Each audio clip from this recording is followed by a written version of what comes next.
وأراقب الرحمن جل جلاله। প্রত্যেকটা মুসলমান এটা বিলিভ করতেছে যে মাটির নিচে বরফের প্লেট আছে, একটা প্লেটের সাথে বাড়ি খেয়ে যদি চাপ সহ্য না হয়, তখন একটা প্লেট সরে গেলে, বরফের প্লেট সরে গেলে ভূমিকম্প হয়। কিন্তু মুসলিমরা হাদিসটাকেও বিলিভ করতেছে না, যে যেখানে গান বাজনার ব্যাপকতা হবে,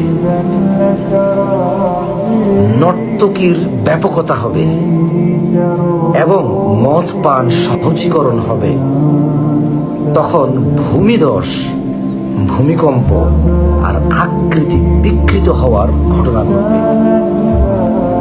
অবাক লাগে। আমরা মুসলমান 90% দেশের মানুষ, ভূমিকম্প সম্পর্কে আমাদের যে তথ্য প্রদান করবে কেউ, সেখানেও মিউজিক লাগানো আছে, কারণ এতে আমাদের কোনো আপত্তি নাই।